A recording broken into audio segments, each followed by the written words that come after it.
중에 가합의라고 할 수 있었던 안을 미래통합당이 거부했습니다. 이로써 미래통합당과의 협상은 결렬되었습니다. 후반기 2년이라도 교대로 하자는 제안을 했습니다만은 그것마저도 받아들이지 않았습니다. 이런 말이 있었습니다. 그 산사에 다니신 분들은 사리가 안 생기는데 여당 대표님 몸에는 사리가 생겼다. 지금은 우리가 상당히 괴로움을 느끼는 그러한 순간이 될지 모르지만 장차 우리가 달성하려고 하는 목표를 위해서 오히려 하나의 큰 약이 될 수 있다고 하는 것을 저는 생각을 합니다. 민주당은 원만한 원 구성을 위하여 시한을 5번이나 연장해 가면서 미래통합당의 요구를 대폭 수용해서 합의안을 도출했습니다. 그러나 협상권과 결정권이 분리된 미래통합당의 이중적 의사결정 구조는 합의안의 타결을 번번이 방해했습니다. 그것을 자기들이 탈취해 가고 난 뒤에 마치 시혜적으로 상임위를 나누어 주듯이 하는 것을 저희들이 거부했고 여러 의원님들의 단호한 뜻에 따라서 그런 협상은 할 수 없다고 파기한 것이지 결코 지도부 간의 견해가 달라서 한 것이 아니란 점을 다시 한번 분명히 밝혀둡니다. 예, 자, 여야 입장 들으셨습니다. 지금 이렇게 된 상황에서 여야가 아름답게 손잡고 웃으면서 뭔가 함께 풀어나가는 모습, 당장에는 보기 힘들 것 같습니다. 어떻게 풀어나갈 수 있을까요? 대한민국을 대표하는 패널 6분께 한번 해법을 물어보도록 하겠습니다. 차정 교수 먼저. 네. 지금 현재 완전히 각자가 아는데 네. 아까 안철수 대표는 지금이라도 다시 해야 된다라고 합니다만 네. 어떻게 풀어나가야 된다고 생각하세요? 제가 지금 판넬을 이렇게 써봤는데요. 예. 그러니까 지금 그 민주당 입장에서는 지금 홀로독 언제까지 혼자 갈 수 있을 것이냐. 지난번에 말씀드렸습니다만, 그러니까 빨리 갈 수는 있지만 멀리 가기는 예. 힘들 것이라는 예. 것이 다 대다수의 관측이거든요. 그렇다고 한다면 이번에 3차 추경이 끝나고 나면 일부 상임위, 그러니까 지금 18개 중에 7개를 이 당초 미래통합당에게 배분하기로 했던 부분, 그 부분을 다시 줄 수 있다는 이야기가 지금 나오고 있습니다. 실제 지금 도종환 의원 같은 경우는 문체위원장, 그리고 이계호 의원 같은 경우는 지금 농해수위의 예. 회의위원장이지 않습니까? 그런데 두 분이 공교롭게도 다 이 전직 문체부 장관, 그렇죠. 농림부 장관, 이 참 국회에서는 이런 관행상으로 맞지 않는데도 불구하고 잘 안 이렇게 했죠. 예. 그렇게 준 경우 이유가 아마 3차 추경이 끝나고 나면 결국은 다시 이 지금 상임위원장을 배분하기 위한 하나의 수순으로 미리 포석을 깔아놓은 것이 아닐까라는 그런 이야기들이 나오고 있다는 것이거든요. 저렇게 가려고 하는 게 아니고 안 가려고 그렇게 네. 한다는 것이라는 이야기가 있다는 겁니다. 저는 뭐 그런 것이 좀 사실 지금 당장은 무리수로 보이긴 합니다. 예. 어제 국회 본회의에서 그 의원들이 투표로 뽑은 거기 때문에 지금 위원장들 나머지 뭐 일부 위원장들이 거부하면 거의 성사되기 힘들겠죠. 그럼에도 네. 불구하고 여당에서 그런 이야기가 나온다는 이야기는 혼자 가서는 안 된다는 이야기가 분명히 깔려 있다는 것이죠. 그렇다고 한다면 그것도 하나의 해법이 되지 않을까 하는 생각이 들고요. 반대로 지금 그 미래통합당이 있잖아요. 환자인데 어떻게 돌아올 것이냐. 예. 그렇다고 막 계속 국회를 거부할 수는 없는 거 아닙니까? 저는 뭐 3차 추경을 가지고 지금 그러니까 회기를 연장, 그러니까 그 지금 7월 4일까지로 돼 있는 회기를 다시 또 임시국회 소집해서 이 지금 그 3차 추경 처리를 조금 늦추면 돌아오겠다는 이야기를 지금 하고 있거든요. 그렇기 때문에 미래통합당 입장에서도 마냥 국회를 지금 그러니까 거부할 수 없다. 이러한 속사정 때문이라도 어떤 식으로 여야 간의 접점은 또 찾아지지 않을까라는 조심스러운 기대를 갖고 있습니다. 그러면 그 말씀하신 김에 네. 돌아온다 하면 네. 또 일단 급한 불부터 끄고 다시 또 협상을 한다고 하면 네. 뭐까지 할까요? 예를 들면 지금 일단 추경은 해야 될 것 같고요. 네. 공수처도 있고 네. 또 몇 가지 있잖아요. 그것을 다 하면 야당은 영원히 돌아올 명분도 없을 텐데 맞습니다. 예. 추경까지 할까요? 아니면 하나 더 할까요? 저는 뭐 추경 정도에서 멈추지 않을까 하는 생각이 듭니다. 지금 7월 14일까지 7월 14일 날 지금 공수처 출범하도록 예. 법이 명시되어 있지만 그걸 지키기 위해서 아마 지금 뭐 이렇게 단독으로 할 수 있는 방안이 없습니다. 결국은 그건 법을 바꿔야 되는데 네. 7월 14일까지 아마 단독으로도 법을 바꾸기 쉽지 않을 겁니다. 그렇기 때문에 그건 한계가 있다. 예. 그렇다고 한다면 3차 추경까지 통과시키고 난 뒤에 급한 불은 껐다. 그렇다고 한다면 여야 간의 접점을 모셔갈 가능성이 저는 크지 않을까 생각을 해봅니다. 글쎄요. 추경만 하고 그럴 것 같으면 예결위원장만 먼저 뽑는 것도 방법이 아니었을까요? 정태근 의원? 저는 이미 기차는 떠났고요. 민주당은 이 사태 이후에 벌어지는 일에 대해서 역사의 심판을 받을 수밖에 없다고 보이시는데 왜 그러냐면 과연 민주당이 일당 독식 국회를 만드는 것이 어떤 의미라는 것을 제대로 알고 했을까? 이것이 이제 12대 국회 1985년 전두환 시대에는 모든 상임위를 독식했습니다. 그래서 여당 하고 싶은 대로 했죠. 그런데 1988년도에 여소야대가 됐습니다. 그리고 그 대통령은 노태우 대통령이었고 만약에 그 당시에 그러면 야3당이 합의를 해서 국회의장부터 시작해서 나머지 상임위원장을 다 독식을 했다. 그러면 어떤 일이 벌어질까요? 국정이 마비되죠. 무슨 얘기냐. 제가 판례를 썼습니다만 지금 모든 상임위를 독식하면서 일당 국회를 만든다는 것은 청와대 국회를 만드는 거예요. 전두환 국회를 만드는 겁니다. 그리고 반대로 이제 만약에 또 여소야대 상황이 벌어진다 다음에 그러면 우리가 니들이 하던 거하고 똑같이 할 거야 해서 다수당의 의도대로 국회를 운영할 거야. 그러면 어떻게 되겠어요? 국정이 마비되죠. 청와대가 할 수 있는 일이 없어요. 이것을 하지 않도록 하기 위해서 13대 때 참 어려운 결정으로 민의의 정당으로 만들기 위해서 국회는 합의하에 상임위를 배분하고 국회 운영을 합의한다는 것이 불문율인 겁니다. 불문율이라는 게 왜 중요하냐면요. 법에 규정되어 있지 않지만 하나의 나아가기 위한 것을 규칙으로 사실상 만든 것입니다. 이것을 깨버린 거예요. 그래서 조금 전에 안철수 대표도 얘기했습니다만 청와대 국회가 되면 브레이크 없는 차가 될 가능성이 있어요. 반대로 엔진이 작동이 안 하는 일이 벌어지면 그 피해는 누가 보냔 말이에요. 국민이 볼 거란 말이에요. 저는 일당 독식 국회를 만든다라는 것이 이렇게 엄중한 역사의 후퇴이고 정치의 후퇴라는 것에 대해서 민주당이 대우각성을 하시고 예. 적어도 저희가 법사위원장을 18대 국회 때 민주당이 81석, 지금 통합당은 103석이에요. 민주당 81석 할 때도 관철을 했어요. 저는 알겠습니다. 민주당이 돌아가셔야 된다고 봅니다. 양문석 이사장께서는 제 기억에 네. 지난번에 상임위원장 다 갖는 게 국민의 뜻이다 이런 논리로 말씀을 하셨던 것 같기도 그렇게 하고. 이야기했죠. 예. 법사위 문제를 그 야당이 계속 주장을 하면 18 그 상임위 다 가지고 와서 예. 책임 있는 정치 해야 예. 이 이야기였고요. 정태근 전 의원이 이제 많은 이야기를 했는데 뭐 국정마비, 일당 독식, 국회 뭐 이런 이야기하면서 대오각성까지 이야기를 했어요. 비근한 예를 하나 들어봅시다. 미국 같은 경우는 그 다수당이 모든 상임위원장을 다 가지고 있습니다. 미국이 국정마비가 됐거나 그 다음에 야당이 여당을 향해서 대우각성을 요청을 하거나 하지 않아요.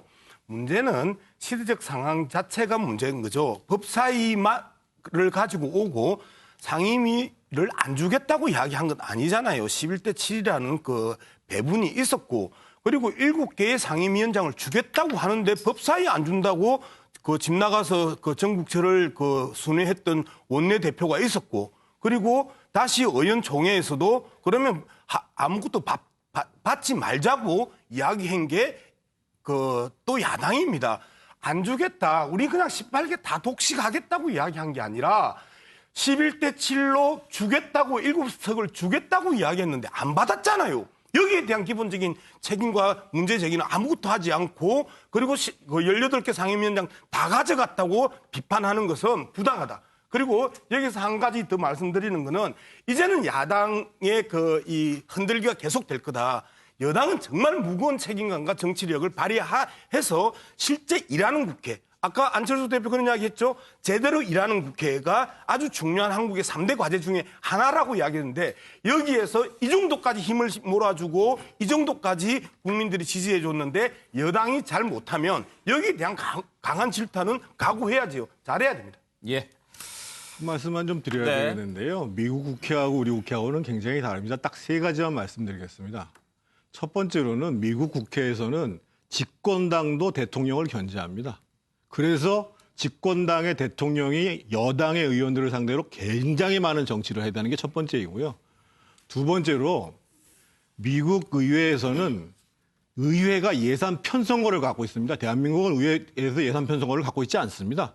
수정을 하려면 정부의 동의를 받아야 됩니다. 세 번째로 미국 의회는 부장관급 이상 무려 3,000개 넘는 인사청문회를 진행합니다. 대한민국 국회 그거 못합니다. 예. 최수영 평론가는 오늘 어떤 명언을 또 쓰셨나요? 오늘은 짤막하게 썼습니다. 예. 독식하면 독박 쓴다. 독식하면 독박 쓴다. 우리 옛말에도 있지 않습니까? 혼자 예. 먹으면 탈난다. 예. 그러니까 이게 사실은 이게 뭐 여러 가지 얘기 이 통합당이 자리 배분을 받지 않았다 이런 얘기들이 많은데 저는 이렇게 생각합니다. 가장 지금 이 사태의 중대한 것은 견제받는 대통령이 사라지게 됐다는 겁니다. 우리가 87년 체제가 민주주의의 전환점이라고 하는 이유는 뭡니까? 사실은 그때 견제받는 대통령을 처음 만들었거든요. 그런데 이제 그게 사라진 거죠. 사라진 거니까 저는 민주주의의 가드레일이 지금 훼손되고 있다고 저는 생각을 하는 겁니다. 그런 점에서 더군다나 아주 이제까지 투사적 정신으로 민주주의의 가치를 살았던 여당, 더불어민주당이 이런 행태를 했다는 게 전 더 이해를 할 수 없다는 거죠. 사실 지금 그렇지 않아도 청와대 정부라는 말들이 많지 않습니까? 그런 전문가들 지적이 이렇게 많은데 이렇게 된다면 저는 정말 의회와 대통령이 정당이 한꺼번에 같이 나왔다. 이거는 제가 보기에 이런 유례가 없었고 사실 이렇기 때문에 민주당이 독식을 했으니까 이 모든 결과에 대한 모든 책임을 지겠지만 저는 그 역사와 국민의 평가마저도 대단히 우호적이지 않게 진행될 가능성이 높다. 그런 점에서 민주당이 독박을 쓰지 않기 위해서는 예. 지금이라도 무언가 다른 형태의 어떤 정태근 의원님 대호각성이라는 표현을 하셨는데 저는 정치적 협상력을 다시 좀 발휘할 필요가 있고 상상력도 좀 바꿀 필요가 있다. 예. 그 말씀드리겠습니다. 독박 쓴다. 고스톱 용어인 줄만 알았더니 사전에 나오네요. 혼자서 모두 뒤집어 쓰거나 감당함. 그렇습니다. 예. 자, 지금 이렇게 네 분 패널 의견을 들어봤는데요. 현근택 부위원장 혹시 민주당 내에서요. 네.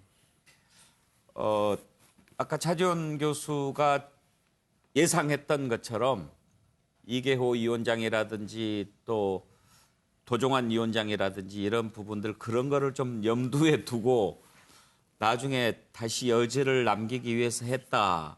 그런 인식들도 좀 있습니다. 좀 가능성이 있다고 봅니다. 지금 이제 미래통합당에서 문제 삼는 게 어떻게 장관하던 분이 위원장 하느냐. 그다음에 말은 안 하고 있으면 보통 위원장은 3선급이 하는데 지금 재선급들 중에 한 분들이 있거든요. 그러니까 결국은 큰 틀에서 어쨌든 11대 7 합의는 이제 어느 정도 된 거예요. 가합이냐 아니냐 얘기지만 우리가 가라는 게 가짜란 말도 있지만 임시란 말도 있거든요. 결국 임시 합의인데 거기서 조금 더 나갔죠. 이번에 이제 체계자구 심사권도 약간 수정하자. 그다음에 2년 하고 2년 후에는 집권당이 하자. 그다음에 윤미향이라든지 한 명 숙정조사 이런 얘기 나왔거든요. 지난 주말에 어느 정도 합의가 됐다는 얘기가 있기 때문에 저는 아마 추경처리 후에는 그 방향으로 갈 가능성이 많다. 예. 지금 이제 두 분이 자꾸 어찌 보면 민주당이 독식했다 그러는데요. 사실은 미래통합당이 계속 얘기했죠. 법사위원장 아니면 다 가져가라.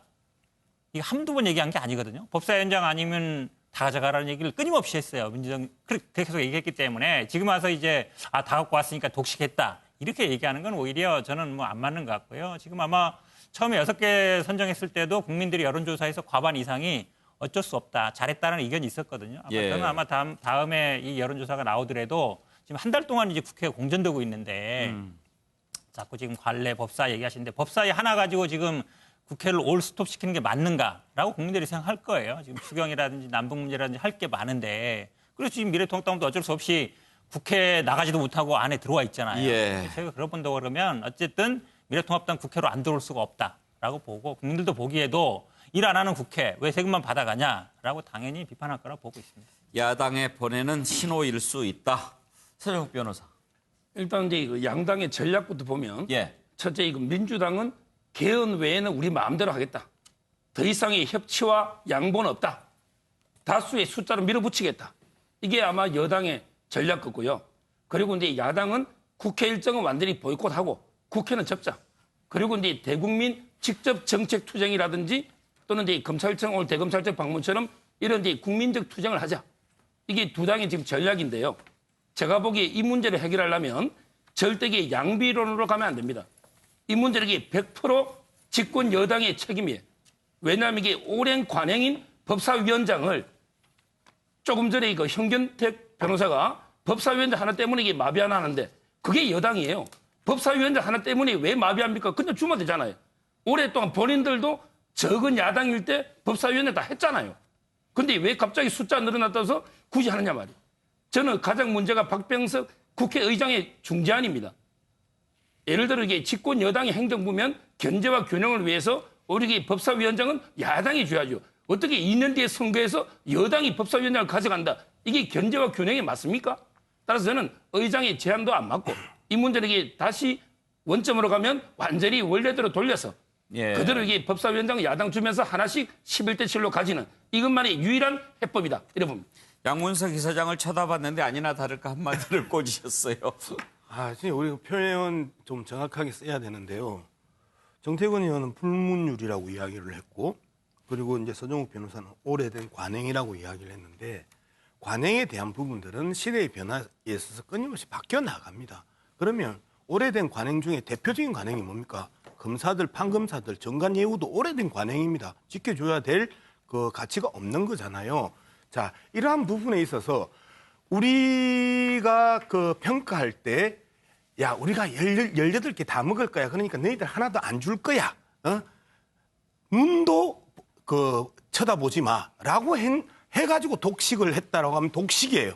그런데 11대 7로 하겠다 대신에 지난 국회에서 여상규 법사위원장을 경험한 많은 그 국민들도 분노했고, 그리고 되는 것도 없고 안 되는 것도 없고, 심지어 그 미방위 같은 경우에는 4년 동안 법안 하나도 고치거나 만들지 못했고, 이러한 현상들이 다 법사위의 브레이크에 의해서 진행이 안 됐어요. 일하지 않는 국회를 만들었던 게 말 그대로 지금 미래통합당 전신이었던 자유한국당의 법사위원장이었습니다. 일하지 말자라고 지금 계속 이야기하는 거잖아요. 이런 측면에서 보면 관행이나 불문율이라는 표현 또한 조심해야 되고, 더 중요한 건 독식의 원인이 뭐냐? 주겠다라는데 안 하겠다고 안 받겠다고 버티는데, 그러면 일하지 말고 계속해서 죽게 좀 받아줘라고 애걸복걸을 할까요? 안 그러면 일하자고 일단은 출발을 시킬까요? 출발시키는 게 맞죠. 예, 정태근 의원. 지금 민주당이 5분의 3 이상의 의석을 얻은 거 아니에요? 근데 과거에 미방위가 법사위에서 막혀가지고 통과되지 못했던 걸 왜 얘기를 해요? 지금 모든 법을 통과시킬 수 있잖아요. 패스트트랙 올려놓으면. 그런데 과거의 법사위원장 문제와 관련해서 제가 말씀드리잖아요. 민주당이 81석일 때도 그것을 주장해서 관철을 했다고 얘기를 하잖아요. 그러면 그때 얘기하고 지금 얘기하고, 더더군다나 지금 5분의 3이 넘는 의석수를 갖고 있는 정당에서 뭔가 논리적인 일관성이 있어야죠. 또 한 가지 말씀드리고 싶은 것은 지금 뭐 관행, 불문율에 대해서 문제를 제가 요즘 굉장히 우려스러운 게 뭐냐면요. 새로운 관행이 하나 만들어지고 있습니다. 청와대에서 오다를 내리면 무조건 해야 된다. 어저께 외통위원회에서 추경안 예비심사를 하는데 64분 만에 했습니다. 이번 예산이 35조가 됩니다. 산자위에서는 40%를 증액시켰습니다. 아니, 세상의 국회의원이 추경안을 심사를 하면서 64분 만에 심사 듣고 원안대로 통과합시다? 그게 국회의원이에요? 예, 짧게 부탁드립니다. 정말 이 부분에 대해서 계속 이야기를 해야 되는데요. 추경안을 이야기했던 게 벌써 한 달이 넘었고요. 그리고 새로운 국회에서 계속해서 대통령이 이야기했고, 그다음에 국무총리도 이야기했고, 경제부총리도 이야기를 해왔던 부분입니다. 국회가 안 열리니 한 달이 넘어갔고, 그리고 가장 심각한 민생 문제가 눈앞에 있는데, 이 추경의 핵심 내용은요, 자영업자와 취약계층을 위한 지원 대책입니다. 이러한 상황에서 계속 시간 끌고 일 안 하고 하는 그 모습들을 국민들이 더 분노를 하는 거지 정부 안을 급하게 처리하면서 일하는 그 국회를 요구하는 거 아니에요. 착각이세요. 예, 자, 자칫하면 또 그전에 패스트트랙처럼 기승전 법사위 논쟁으로 갈 수 있으니까 자, 그러면 이 정도 하고요. 과연 미래통합당이 앞으로 어떻게 나올까 상당히 궁금합니다. 일부에서는 국회 보이콧 얘기까지 나오는데요. 한번 전망을 해보도록 하겠습니다. 일단 미래통합당은 이번에 상임위원 각각 이제 강제로 배정을 했죠. 그래서 거기에 반발하면서 모두 사임계를 제출했습니다. 안 맞겠다는 거죠. 그대로 안 가겠다는 건데 앞으로 어떻게 대응할까요? 보이콧이 길어지지는 않을 것이다. 상임위원회에 의원들을 재배치하기 위해서 자체 명단 작성하고 있다라고 국회 복귀 가능성을 주호영 원내대표 시사했습니다만 지금 여당은 하루빨리 추경을 처리하고 싶어하고 야당에서는 안 한다는 거 아니다. 우리도 지금 예결위원들 뽑고 있다. 시간을 줘야지 뭐가 급해서 그렇게 하느냐. 지금 이렇게 맞서고 있는데요. 관련된 발언 잠깐 들어보고 얘기 나눠보겠습니다.